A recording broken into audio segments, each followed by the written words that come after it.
Hey, good morning from the office. I'm your host, BKP. We are North Georgia's only live online morning show. You can, if you would like to I was looking at all of my messages here, or looking at all of my phone and devices. None of my rowdy friends have sent me any messages this morning. So usually I get a rowdy friend or two message, but I haven't received any today. If you'd like to get in touch with the show, let me tell you a little bit of Amanda. The next 2 hours, I have to get it all out, because this afternoon at approximately 1:30 from 1:15, somewhere around 1:15 or 1:30, Georgia Secretary of State Brian Kemp will be here in the studio. He is candidate for governor of the state of Georgia, Republican candidate for the state of Georgia for governor. And he will be here today, and that's when I have to act all serious. I've got to get my ADD in check. You know, everything's got to turn around. You understand? You got to throw yourself together? Yes, I got to pull it together. Got to, I have to go the big word. I have to act professional. Oh. Yeah, I have to act professional. I have to act serious. No, I will be doing a serious interview. If you've never had an opportunity to see some of my interviews in the past with candidates, I actually do very serious interviews, get drilled right down into the issues, and get the discussion opened up with the candidates. Our first in studio candidate is Secretary of State Brian Kemp today. Now he is running for Georgia. Governor of Georgia on the Republican ticket. Now we will be putting that interview up on YouTube, and it will be ready and available this afternoon, because we want to break that news. But we will also air it for you, the audience, tomorrow. If you want to wait till tomorrow, we will be airing my interview. Now, if you want to contact the show about anything we're talking about, because if you've been watching the show for a couple years, couple weeks, couple months, when you get up and you turn on the news and you see the direction the media is going, what I try to do from time to time here is peel back, what they like to say, peel back the onion, and get to the part where, the things that are happening that are not on the front page. We may get all of our information electronically now in this world, but, for most of us in my generation, we still call it on the front page. I like to go to page 7 and bring out what they don't want to talk about. We're going to do that this morning. We do have a couple subjects.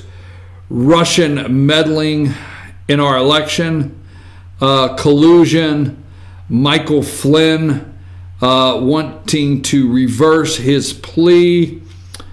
Just a couple things we're looking at. If you want to contact the show, 706-889-9700. That's 706-889-9700, or chief@fetchernews.com, chief.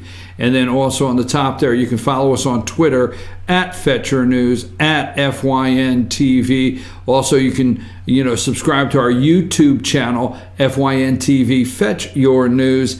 Hit subscribe there on our channel, and anytime we're broadcasting live or we have a video uploaded, you will get a notification. Find us on Facebook, FYNTV Facebook, Fetch Your News on Facebook, you name it. So last night, now we're going into state and national, we're going there. Today will bring us all together. Well, that was pretty good unity, right? We're going to bring it all. We're going to bring some local, some state, and some national. And we're going to bring it all together because it fits. Now, in the national news, right now there's some headlines, not the headlines of Russia, not the headlines of Parkland and AR-15s and background checks right now, but the Russian government meddling in our election, okay? And Secretary Brian Kemp of State, Georgia Secretary of State Brian Kemp, has been under the spotlight several times throughout this investigation into Russia, possible Russian meddling into state elections, and also the voter registration. He has been on the spotlight, and you know, right now there's a lot of talk about paper ballots in Georgia. So the question I'm going to get to in just a minute is, do you think we should scrap the touchscreen voting system? And we're going to ask Secretary Kemp today, because here's what's going on, is nobody really digs into why.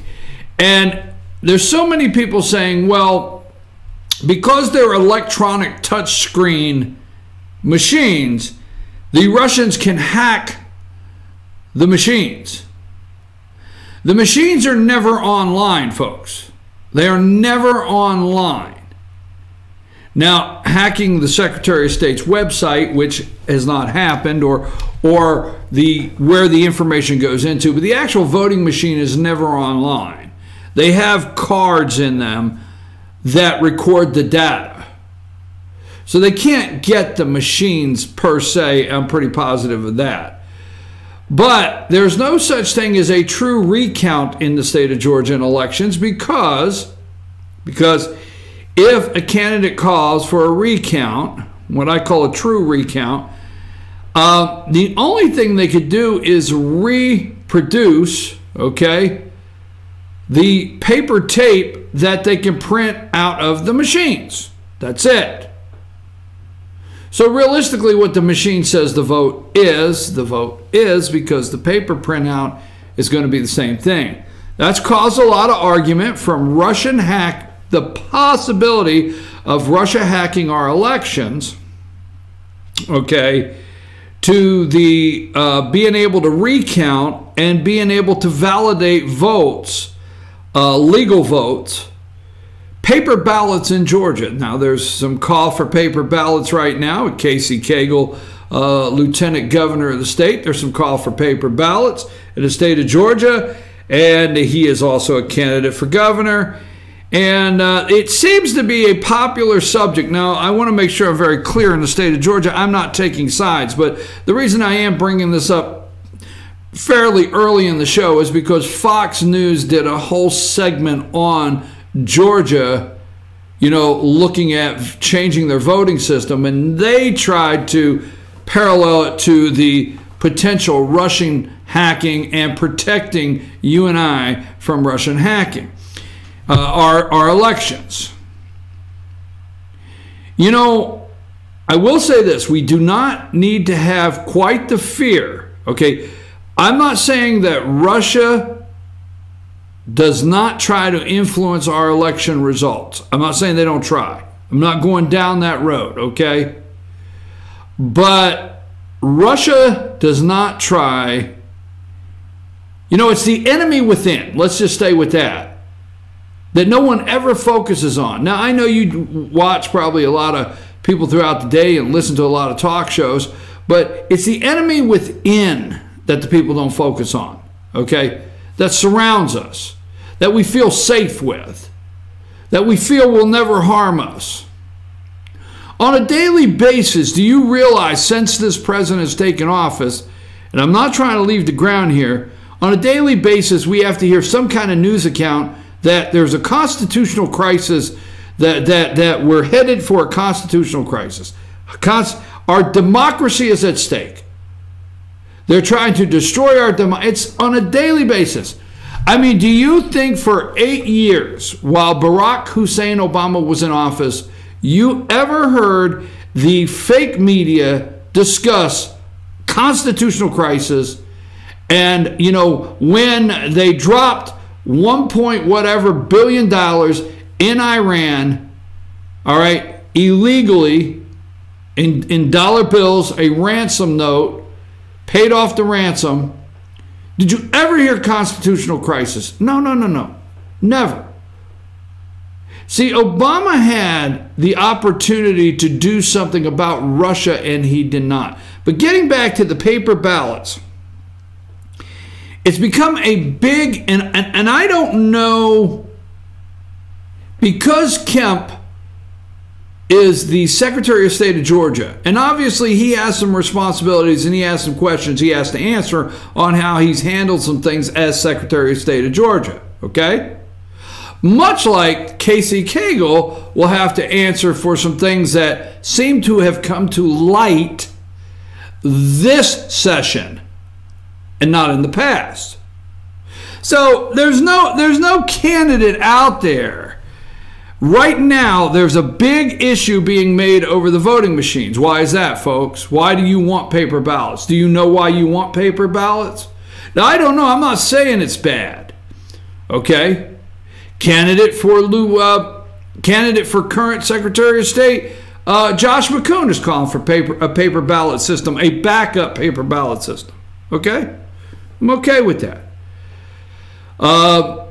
Secretary Kemp said, remember hanging chads. So we're going to talk a little bit about elections and what's going on and what we're not discussing. Okay? 2018. Now, why do the Democrats keep pushing the issue? I don't know if this question has been answered, because I'm going to say the majority of Americans, okay?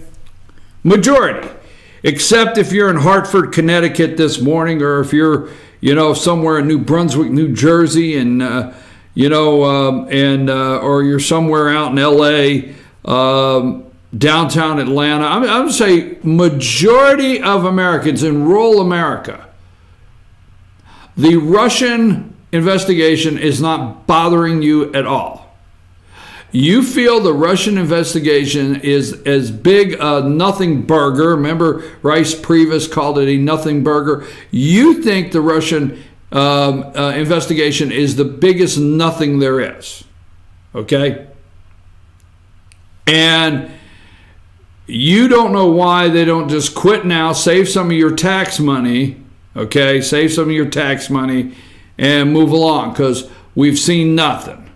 We have the indictment of the Russians, okay? We got Paul Manafort, okay? We've got Michael Flynn, which is, I think, attempting to change his plea, if possible, that he made of guilty, okay? We've got George Papadopoulos. Mueller and the deep state. There is a deep state, folks. The top level of the FBI, the very top level of the FBI and Department of Justice, tried to influence an election by picking their candidate, the deep state, not the Russians.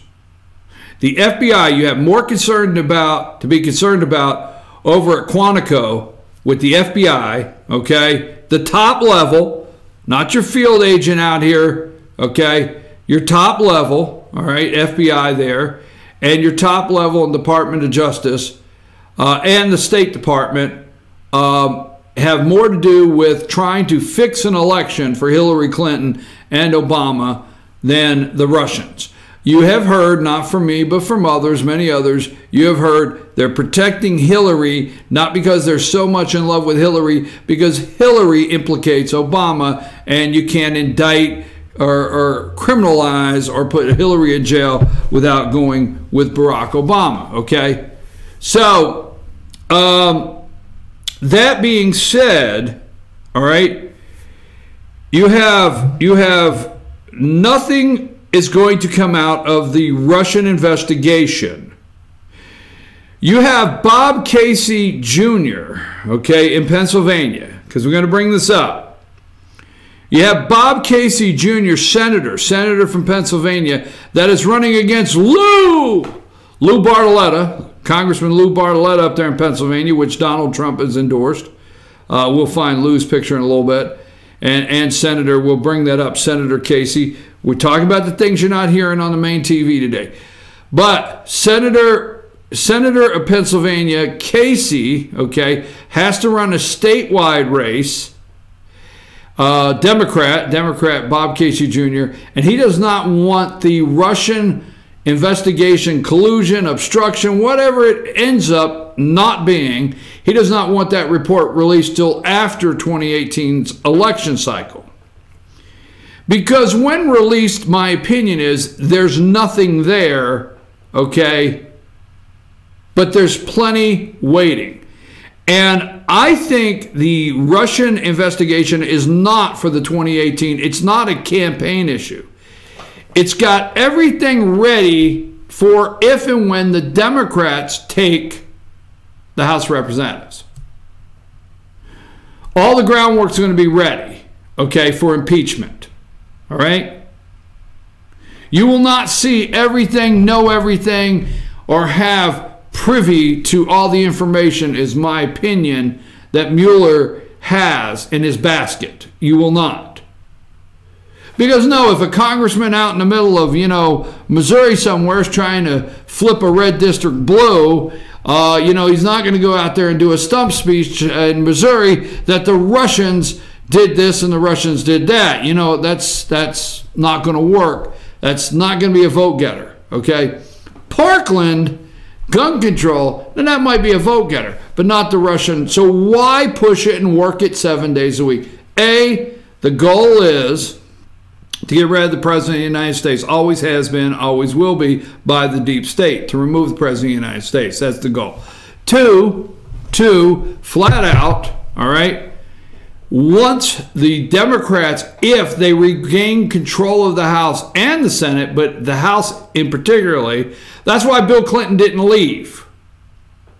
It's because the Senate was, at that time, was still controlled by Republicans, and the House was controlled by Democrats, and the impeachment process goes through the House, and then the Senate enforces it, okay? The removal, all right? So I think I'm right there, but, don't want to get it wrong. But the House actually does the impeachment. That's why when a lot of people wonder why Bill Clinton was impeached, but he did, he did not get removed from office, is because the Senate, the House impeachment goes over to the Senate for the next step. And at that time, the House, I'm sorry, I had it backwards. I apologize. The House was in the hands of the Republicans, is why Bill Clinton, and the Senate was in the hands of the Democrats. Sorry, I got that backwards, but that's exactly what happened. You had two different parties to lead. So Mueller will have everything ready for Nancy Pelosi or whoever they pick to run the show if they can turn the elections in 2018. And what they got to do is they got to start making some different changes. Let me show you this picture, okay? And I'm going to show you this picture before I take my first break. And I will tell you some things we're going to be talking about. Amanda, show them the picture, and I'm going to tell you what the name of the picture is. It's not on the picture, and see if you can guess which picture I want you to put up, okay? Folks, these are the two, and I know I'm not politically correct, and I got to get all that out of my system because I got to be nice at about 1:30 and go professional. But these are the two most dangerous. Well, wait a minute. Now, don't put the picture up yet. Just get it ready because I've got to set it up. These are the two most dangerous black men in America. Now, you think you're about to see a picture of two African Americans in prison in orange jumpsuits with tattoos, okay? Or you're about to see two African Americans wearing the dark shades and the Black Panther getup. You think you're about to see whatever, but these are the two most dangerous. These are on the BKP most dangerous black men in America list. You got them? There they are. Barack Hussein Obama, all right, and Eric Holder. Standing there at your Capitol. That's the two most dangerous black men in America. We're going to talk about why after the break. Let me go over a couple things. Take that down, boy. That's just scary to look at. Folks, are you let me get a couple of my points here that I'm trying to gonna try. I'm concerned now. Wait a minute. Let's not, Amanda. just double check me here. You're the not. I don't want you to back me up. I just want you to back me up as double checking here. I want to make sure it's clear that you understand I am not supporting. When I say supporting, I am not saying anything in a positive way about the shooter, okay, in Parkland, Florida. Nothing in a positive way. I want to make sure of that. I'm just a tad concerned, okay?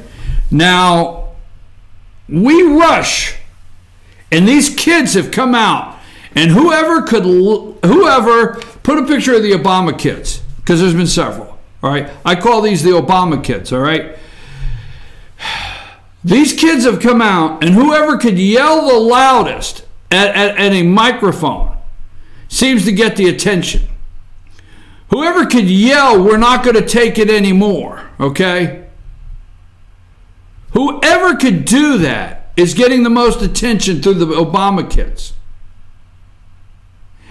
And I'm really concerned of these kids, okay? Now, I'm going to respect their right to free speech. I'm going to respect their right to speak out, okay? Go for it. Say what you want to say, all right? But let me tell you something. I'm concerned about this Constitution.